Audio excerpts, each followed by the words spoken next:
నారాయణీయం 36వ దశకం పరశురామావతారం.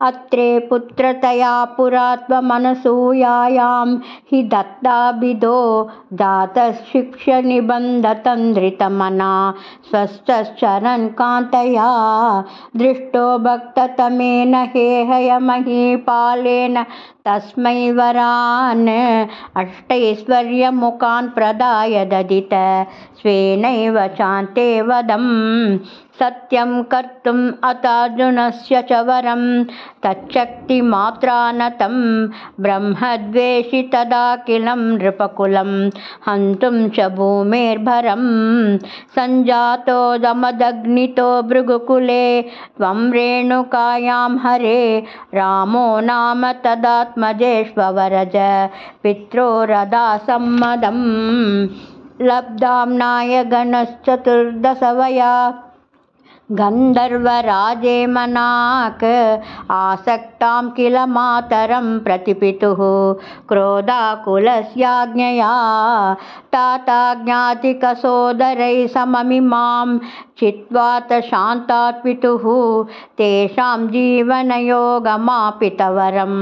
మాతా చ తే దాత్వరాన్ పిత్రా మాతృముదేస్తవాహృతవ్య దేనో నిజాదాశ్రమాత్ ప్రస్థాయాత భృగోర్గిరా హిమగిరా ఆరాధ్య గౌరీపతిం లబ్ధ్వా తత్పరసం తదుక్తదనుజచ్ఛేది మహాశ్రాదికం ప్రాప్తో మిత్రమతాకృతవ్రణమునిం ప్రాప్యాగమస్వాశ్రమం ఆకేటోప గతోర్జునసురగవీ సంప్రాప్త సంపద్గణైః త్వత్పిత్రా పరిపూజితః పురగతో దుర్మంత్రి వాచా పునః గాం క్రేతుం సచివం నయుక్తకుదియా తేనాపి రుందన్ముని ప్రాణక్షేప సరోషగోహత చము చక్రేణ వత్సో హృతః శుక్రో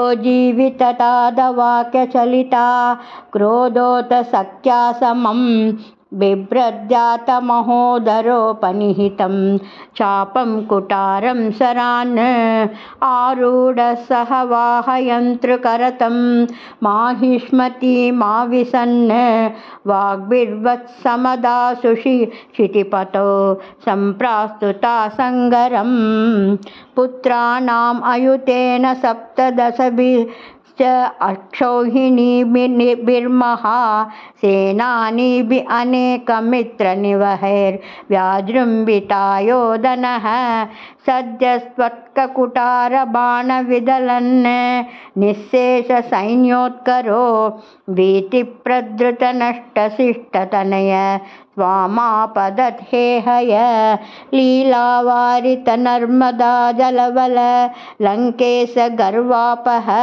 శ్రీమద్బాహుసహస్రముక్తబహుశ సహస్రం నిరుन्दన్నముం చక్రేద్వయ్యత వైష్ణవేపి విపలే బుద్ధ్వా హరిం త్వాం ముదా ధ్యాయంతం చితసర్వదోషమవధి సోగాత్ పరం తే పదం భూయోర్మర్షితహేహయాత్మజగణై తాతే హతే రేణుకాం ఆజ్ఞానాం హృదయం నిరీక్ష్య బహుశో ఘోరాం ప్రతిజ్ఞాం వహన్ ధ్యానానీతరతాయుధస్వమకృతా విప్రద్రుః క్షత్రియాన్ దిక్చక్రేషు కుటారయన్ విషికయన్ నిక్షత్రియాం మేదినీం తాతో జీవనకృన్నృపాలకకులం త్రిసప్తకృద్వోజయన్ సంతప్యార్త సమంత పంచకమహా రక్త హృదౌగే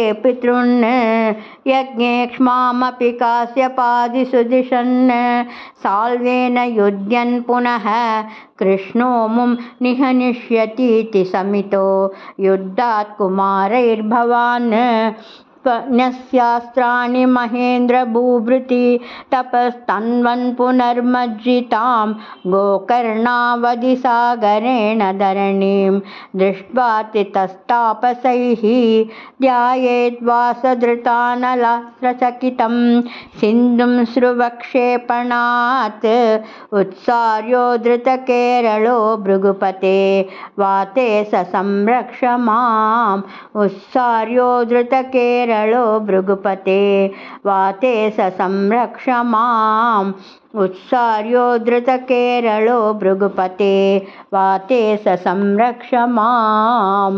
गुरुवायूरप्पा चरणं सर्वत्र गोविंद नाम संकीर्तनं गोविंदा गोविंदा. பெருமாளின் 6வது அவதாரமாகிய பரசுராமர் மிகுந்த ஆக்ரோஷமும் ஆவேசமும் கொண்டவராவார். இவர் தனது தாய் ரேணுகா தேவி மீது மிகுந்த பாசமுடையவர். தனது தந்தையின் கட்டளைக்கு இணங்க தாயை சிரச்சேதம் செய்த பின் தந்தையிடமே வந்து அவள் பிழைத்தெழ வரம் வாங்கியவர். இவர் தனது பரசு என்னும் கோடரியை விட்டெறிந்த தூரமே இன்றைய கேரள மாநிலமாக கருதப்படுகிறது.